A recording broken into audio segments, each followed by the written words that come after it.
For more information about this or any episode of the podcast, check out the website at philosophizethis.org. We have additional content, further reading, transcripts of every show, all free, of course.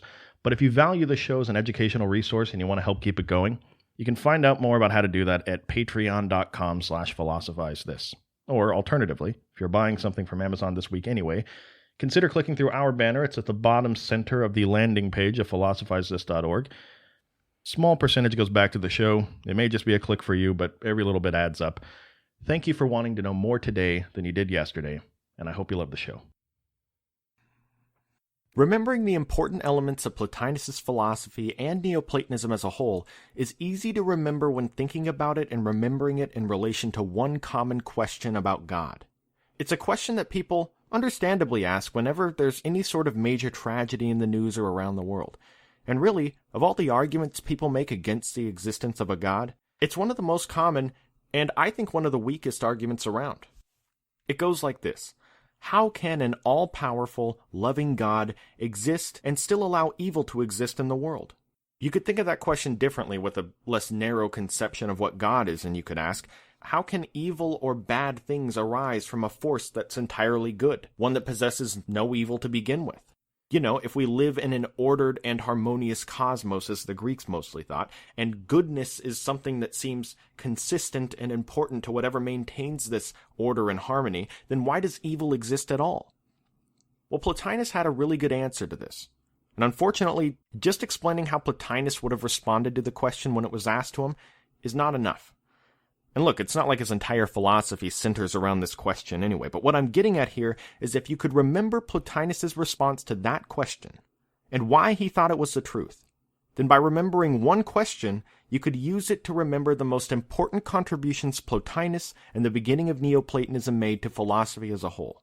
Think of all of Plotinus' philosophy as your entire wardrobe. Where do you keep your wardrobe?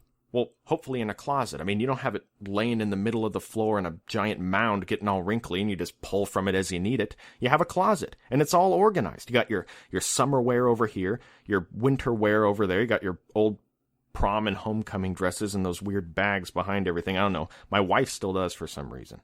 The point is you know where it is, and it makes sense in relation to everything else.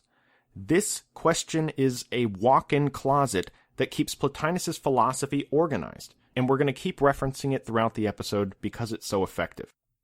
First, let's set the stage a little bit, though. I want to take you guys back to what it was like to live during Plotinus' time period, because by understanding that, you can understand where Plotinus is coming from.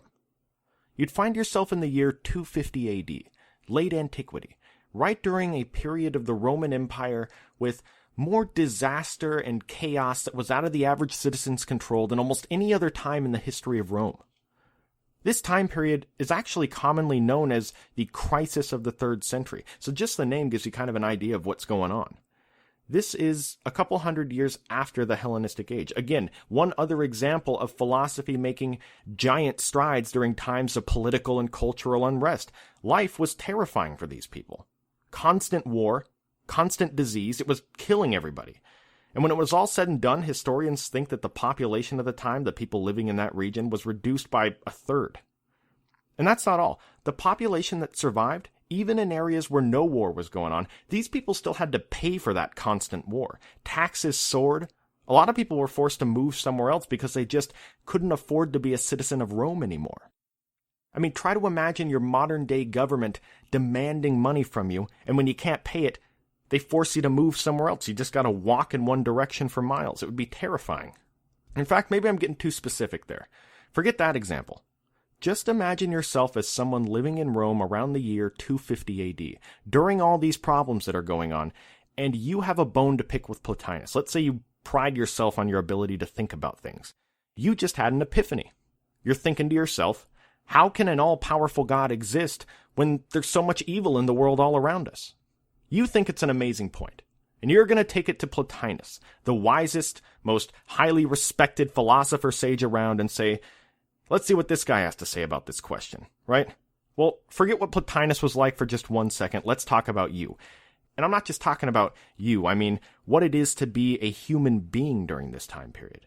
Not only was there all this stuff going on at a political level, but you would have found yourself living in a world not long after a massive shift was occurring in how the average person viewed themselves as a being in this world. Or more specifically, what does it mean to be a human being? What are you exactly? I mean, think about it for a second. When you think of yourself, what are you? Would you say that your body is a part of who you are? Some people, when they say me, they mean their body. I am sitting in this chair. Well, if your body is part of who you are, would you say that you're only a body? Are you made up of only atoms in a universe that's also made up of only atoms? Some people think differently. Maybe you think this body of yours is just where you're currently residing right now in this physical existence. So what are you exactly? Are you a mind that has the ability to reason that's controlling this body? Are you like the Power Rangers controlling the Megazord or something? You know, something made up of physical stuff controlling something else made up of physical stuff? It's not a simple question. Remember way back in, I think, episode 2 of the podcast, when I started out the show, I did this terrible impression of a pretentious English man asking, "What is philosophy?" I was making fun of how philosophers would ask the question because they sound so pretentious sometimes. And then I think I rounded things out and made sure the entire episode was ruined by doing a terrible impression of Professor Snape, you know? Just for the record, probably my least favorite moment in the history of the show. But look, I think I've gotten a little better since then. Well, I'd like to readdress that question for a minute because I think it's relevant and I think it can add something to what we're talking about here. People use the word philosophy in an incredibly loose fashion. In today's world, it can mean tons of stuff. And because everyone's definition of it's different, when different people tune into a philosophy show like this one, people have different expectations of what the content is going to be of the show. And look, really, it's no one's fault. I mean, people see the word philosophy overused all around them. Like Howard Schultz writes on the back of a Starbucks cup, "My philosophy is that everyone deserves a hot, delicious, perfectly brewed cup of coffee." But obviously, that's not what we're talking about here. We're moving into a place in the history of philosophy where it starts moving in tandem with the story of religion, most notably in the West with the monotheistic religion of Christianity. So if we're trying to figure out what philosophy is exactly, then it might be a good idea to start with what the experts say it is. And if you're getting a degree in philosophy from a university, or you're reading an overview of philosophy, not all university curriculums cover Christianity. Not all book overviews see Christianity as a notable part of philosophy. Now, personally, I don't agree with that. I think they made several very notable ethical contributions, but I agree with the sentiment that they aren't the same thing. I mean, why would we have two different names for them if they were completely synonymous? They're obviously not. So what's the difference?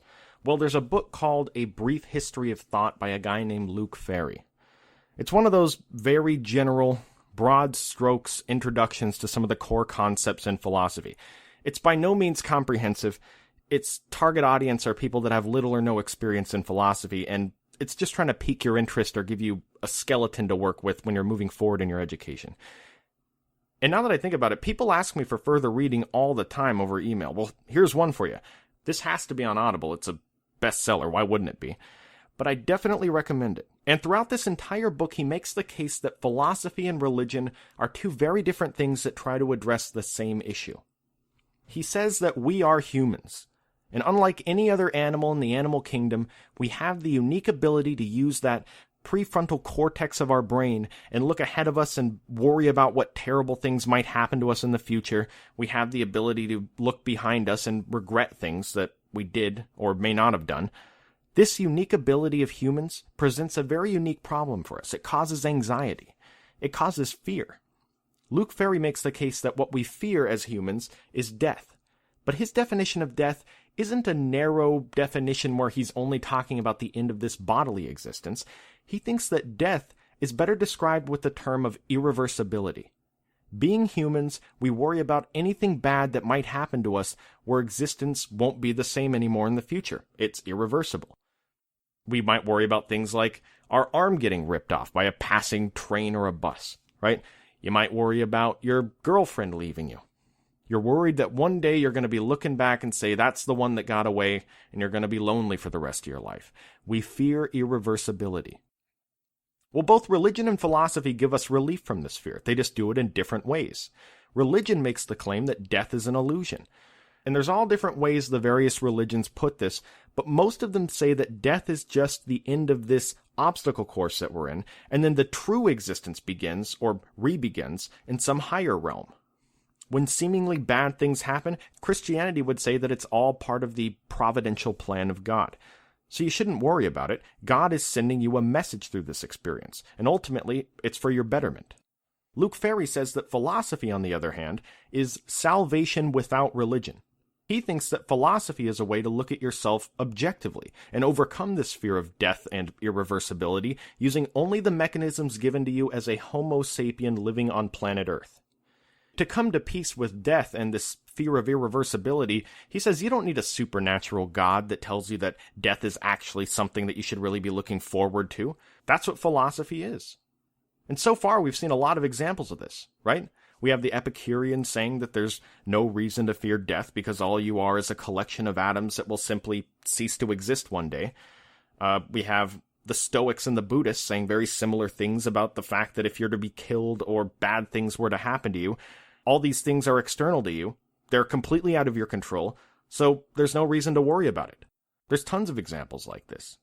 Real quick, something you may be wondering is, well, if that's the goal of philosophy, then why are things like physics and metaphysics important at all? Well, whenever you're trying to come up with the wisest or best way to act in any one situation, one very important piece of information you need is to know where you are. I mean, the proper way to act in the library is completely different than the proper way to act in a nightclub or a bowling alley. Luke Ferry says that we can think of physics and metaphysics as just a way of understanding exactly where we are, so that then we can make further inferences to quell this fear of irreversibility. If you see it this way, then philosophy and religion are obviously very different from each other.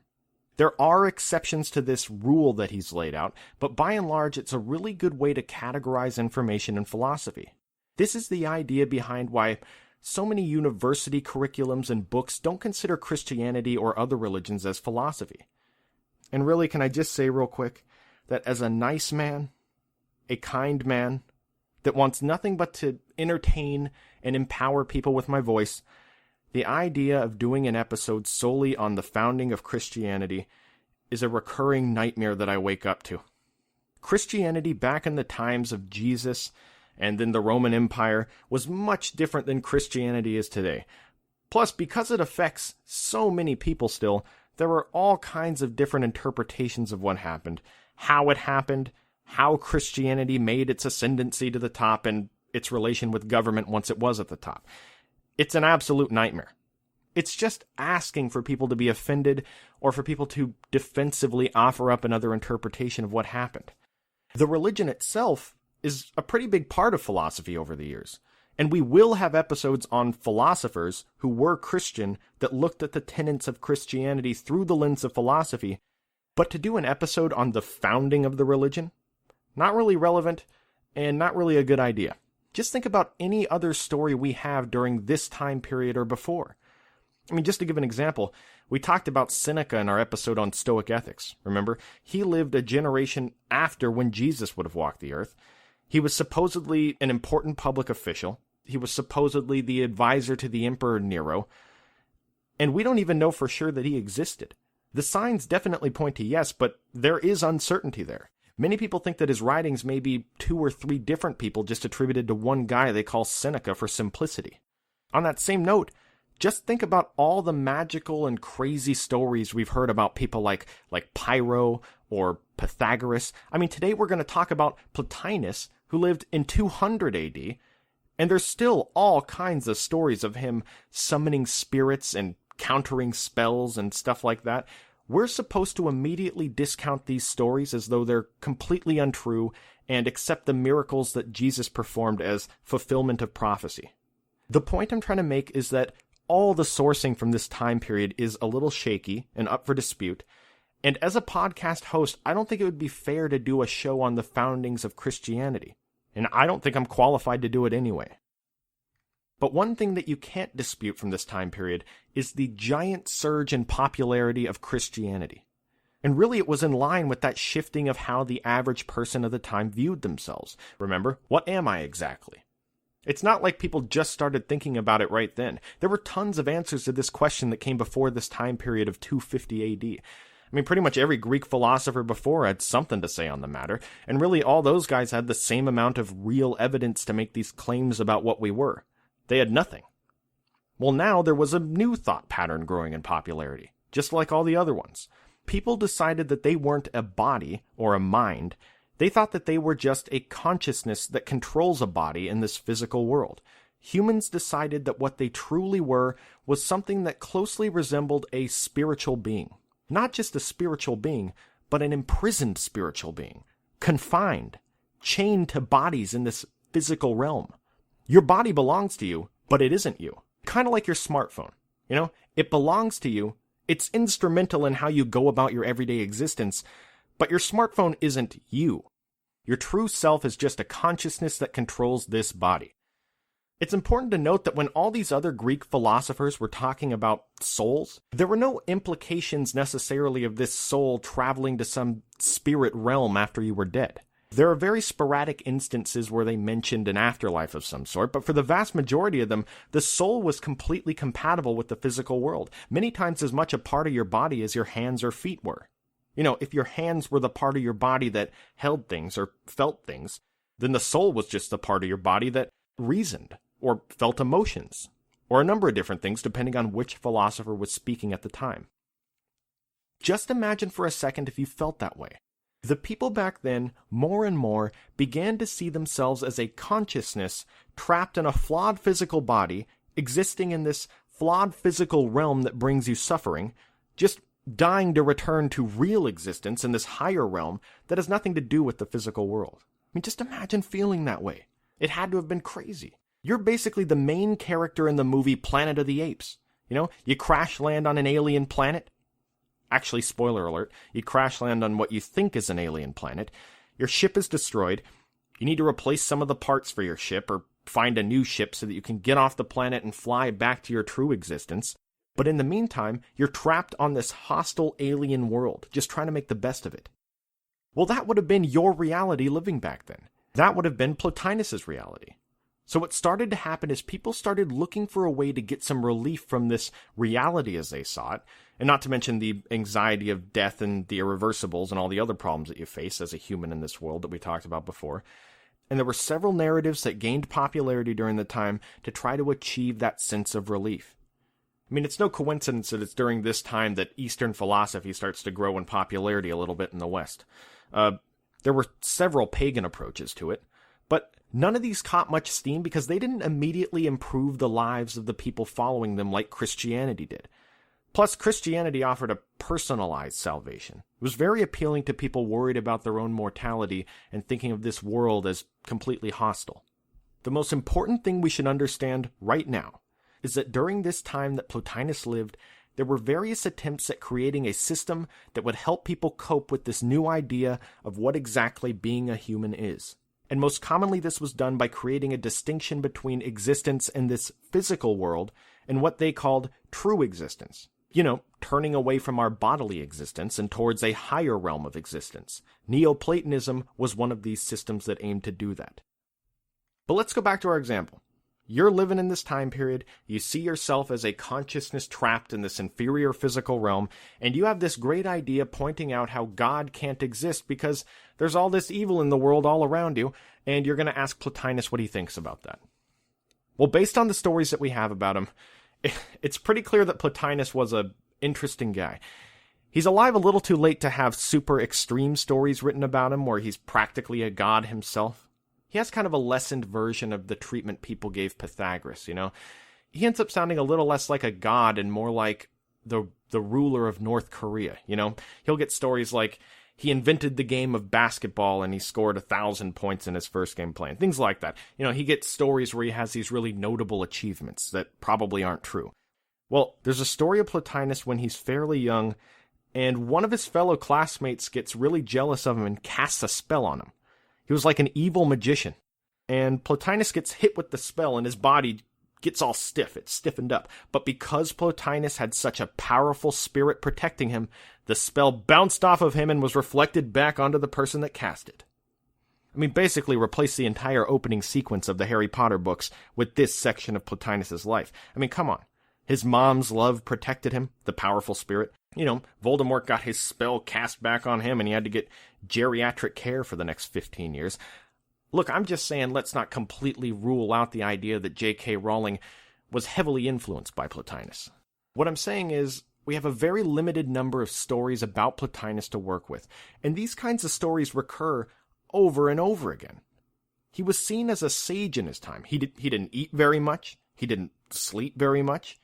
Apparently he was breastfed until the age of 8. It's clear that there was at least some sort of reason to believe that he had these sage-like qualities and powers because he had a level of transcendent knowledge that nobody else had. He had encountered something intellectually that made him different from everyone else. He had achieved that sense of relief that everybody was gunning for. And it's not like he just didn't experience the feeling of being trapped on an alien planet like everybody else was feeling. He felt that too. There's a story of someone wanting to make some kind of likeness of him to be remembered by. You know, they wanted to make a painting of him or one of those statues.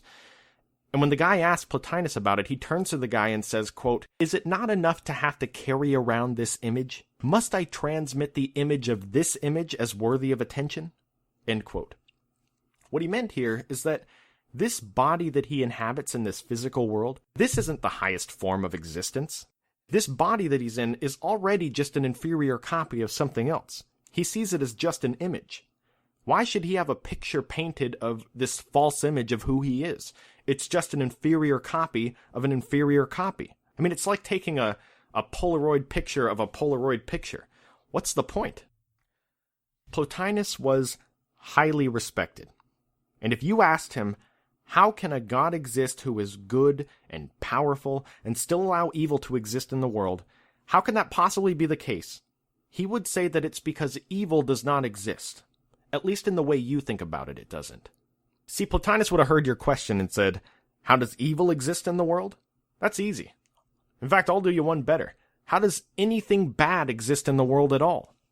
Not just, why does God allow serial killers to exist, but also, why are people born with birth defects? Why do people get cancer? Things like that. Really, Plotinus doesn't have to challenge you here, but the word he used for evil in Greek is better translated in modern times to anything bad, so just go with it. Alright? He would say that the reason why you're so confused about evil existing is because you're looking at it the wrong way. When bad things exist in the world, when evil things happen, that isn't a presence of evil or badness, that's just an absence of goodness. Because no matter what it is, if something commits an evil act, or has qualities that are bad, those qualities or acts can only exist in relation to something good. We used a Harry Potter example earlier. Well, let's take Lord Voldemort, for example. We've all seen the depiction of him in the movies. He certainly commits his fair share of evil acts, but he wouldn't be able to commit any of them if he didn't have a certain level of virility, right? He has a good body. I mean, not a good body like he's an Abercrombie and Fitch model. I didn't say that right. His body is good. He has good enough health and mobility to chase Harry Potter around everywhere and try to do evil stuff to him. You can't be an evil dictator on the level of a Lord Voldemort on a hover-round, all right? And there are other examples on Lord Voldemort. He doesn't really have a nose, for example. At least not like a normal person. It looks like he lost it in a construction accident. But the couple slits that he does have, if we call that his nose, then it still allows him to breathe. And if a good nose is one that performs the functions of a nose well, then there's at least some good present in relation to this bad nose that he has. Because if there wasn't, then the nose wouldn't exist. He would be dead. He wouldn't be able to breathe.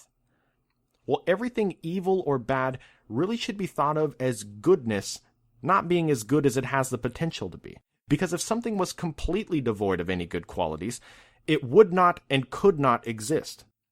Plotinus says that the physical matter things are made of also plays a big role in this, and a little later we'll talk about how that works into all this. But the genius of this core concept lies in saying the same thing that he's saying here in a different way. If you took away the good of something, then the bad is always taken away with it. So bad only exists in relation to something good, and is therefore just an absence of good. And this begs the question of, Why should there even be an absence of good in the first place?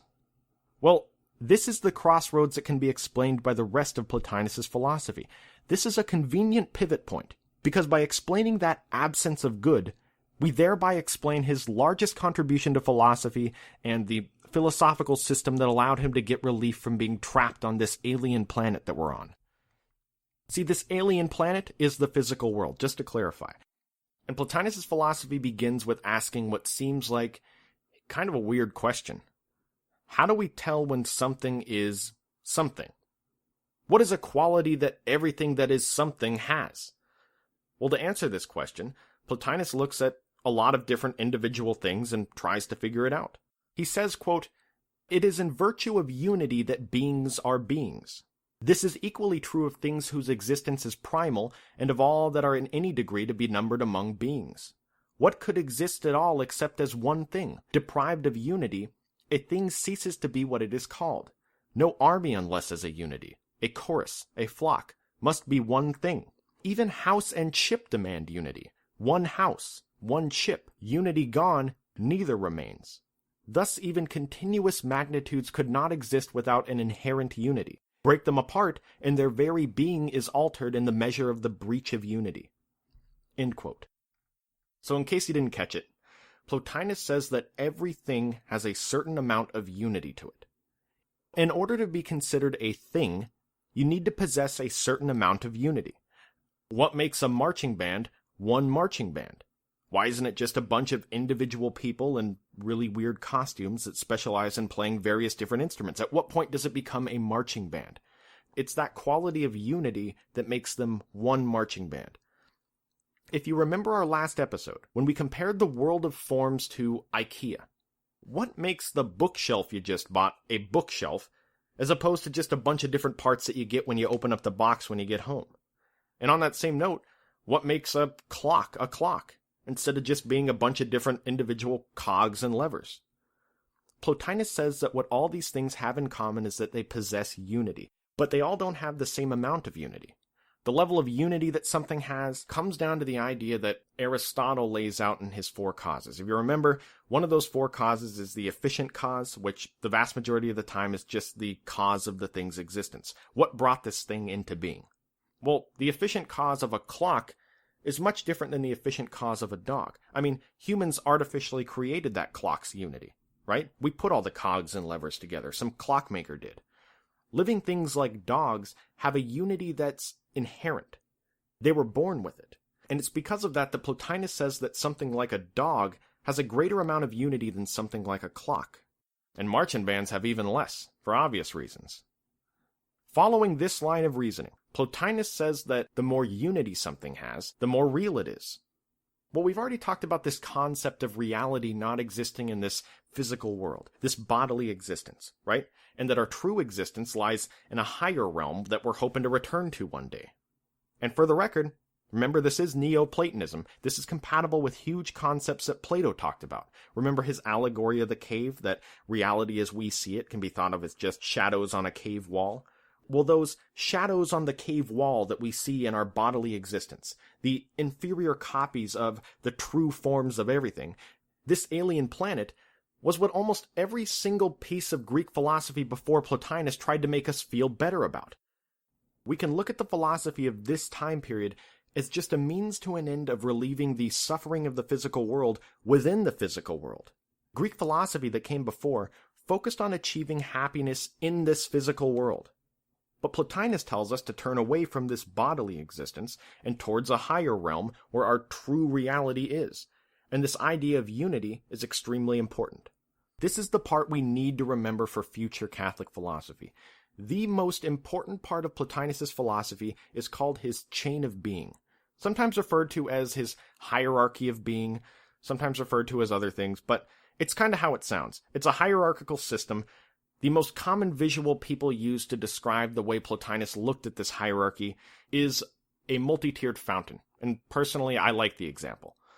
Hopefully we've all seen a multi-tiered fountain before. It's one of those things where the water comes out of the top tier and then it overflows into the second tier and then it overflows into the third tier and so on and so forth. You could also, I guess, think of a multi-tiered wedding cake. Well, think of Plotinus' philosophy as a three-tiered fountain. The top tier of this fountain is unity. Plotinus sometimes calls it the one, sometimes he calls it the good, as a hearkening back to Plato. Many people call it God, but I can't call it anything. In fact, nobody should really call it anything. You know how the first rule of Fight Club is that you can't talk about Fight Club? Well, the first rule of the one is that you can't talk about the one. It's beyond description. Plotinus says it's beyond being. The second you try to categorize it with words and call it something, you're already wrong. In fact, if the one wasn't such a huge part of his philosophy, I wouldn't have even brought it up. See, my only skill as a podcaster is to try to categorize things and make them relatable. But Plotinus has found my kryptonite. The best way for me to even try to convey it in some completely inaccurate way is to compare it to the second and third tiers of the fountain. So let me just tell you what all three tiers are, and then I'll explain how they relate to each other. The top tier is the one, the second tier is the intellect, and the bottom tier is the soul, which creates the physical world that we live in. So, things exist in this physical world, right? They all possess different amounts of unity. And much like Plato talked about in his allegory of the cave and his world of forms, we can study things like trees in the physical world. We can look at 1,000,000 trees and write down all the characteristics about them, but we'll never find the perfect form of a tree. And part of the reason for that is, what is tree-iness? Tree-iness is only tree-iness. It's not roundness. If it's a pine tree that you're looking at, it isn't the essence of being green. It's just tree-iness. But we can never find that here in the physical world, because no matter how hard you look, a tree is always going to have some other forms in relation to it, like greenness or roundness. It won't only be tree-iness. But the perfect form of tree-iness must exist somewhere, even if it's only in thought. As we all know by now, this place where these things exist is called the world of forms. Well, that perfect form of tree-iness in the world of forms is the most unified, perfect version of a tree. And if the more unified something is, the more real it is, as Plotinus thought, then that tree, even if it only exists through intellectual thought, is more real than any of these flawed shadows on the cave wall of the physical world. This is why the second tier of the fountain is called the intellect. This is the world of forms. This is where true existence lies. We are souls that inhabit a physical body. Sure, it may seem like we exist in the sensible world, not sensible, the world that we can sense with our sense organs, but true existence is in the intellect. And that's a very important distinction to understand. Just because trees in the physical world look like trees doesn't mean that they are trees. Plotinus thought of things in the physical world as more of a non-being than a being, because true being, the unified, perfect forms of everything, existed in Tier 2, the intellect. These physical non-beings were shadows on the cave wall, or as Plotinus saw it, reflections of the forms from Tier 2, cast by the soul into flawed, terrible matter that distorts and dilutes everything, and that's the world we live in. The soul is Tier 3. That is the function of the soul to Plotinus, to create and organize the physical world by being a catalyst between the world of forms and this crude physical matter that ruins everything. Now, it's important to note, to Plotinus there was a rational soul given to humans that was a little different, and a world soul that did that for, well, everything else. To Plotinus, humans were really just pure intellects with an individual soul. He thought the purpose of an intellect was to think and try to gain understanding about the world of forms. Yeah, we have all these emotions and ambitions and desires that seem really important to us, but really these don't make up what it means to be me or us. Those emotions and ambitions are just as much a part of us as our physical bodies are, kind of like the smartphone example from earlier. The true existence for us, and the true existence of most things for that matter, lied in Tier 2, the intellect. So because of all that, Plotinus concludes that the goal of philosophy, and really what we should all be doing given that we are an intellect, is that we should turn away from this bodily existence in this physical world and towards reality by contemplating and trying to understand the forms, and then eventually we'll find out how fake the physical world is and that actually we were always connected to true existence, Tier 2. But in this Tier 2, the world of forms, there exists a perfect form of everything. Once again, if we think about it as IKEA, there is a perfect form of a bookshelf, the perfect form of the end table, the perfect form of the nightstand. But even all these things have one thing in common. They are all one single unified being in themselves. That's the unity that we talked about before. And because of this, Plotinus thinks they must all rely on something even greater than them, something whose entire being is that unity, that oneness, something that gives rise to everything. And that's the first tier of the fountain, the one, the good, God, whatever you want to call it. Through lots of imagery and storytelling, Plotinus says that the one overflows and gives rise to the intellect, and that the intellect overflows and gives rise to the soul, which then shines reflections of these perfect forms into terrible physical matter that makes up the sensible world. Hence the example of the fountain. Now, it's not the story of how all this stuff happens that's important here, though he does go into a lot of detail. It's not the nuts and bolts of the method in which the one somehow overflows into the intellect and so on and so forth. The important part is what this system means to us as beings living in the physical world. By understanding how far removed we are from the one, by understanding how diluted and imperfect the physical world is due to the fact that it's created by flawed matter and is the third tier of the fountain, which for all intents and purposes is a super watered down version of the first tier of the fountain, by understanding all that, we can then understand why evil and bad things can exist. Why there can be an absence of good in the first place, because the world we live in is a Polaroid picture of a Polaroid picture of a Polaroid picture. So real quick, this is the closet that organizes Plotinus' contributions that we talked about before. How can bad or evil exist in a world with an all-powerful God at the helm? The answer is, it doesn't. Only absences of good do. Good things not being as purely good as they could be. And this can be explained because we exist in the physical world, the bottom rung on Plotinus' hierarchy of being. Now it's time for the question of the week. So having so much overtime at my job recently and struggling to get the show recorded reminded me of the fact that life throws you adversity, and it's through that adversity that we grow as people. Most of the people I know hold their strongest convictions because of events in their life that led to their own sort of intellectual paradigm shifts. People do this all the time. Tragedy strikes them, and they grow and reorganize their priorities as they're dealing with it. I once knew a lady who worked in Starbucks, and she got breast cancer. And after beating it, she dedicated the rest of her free time in her life to helping others that are going through what she went through.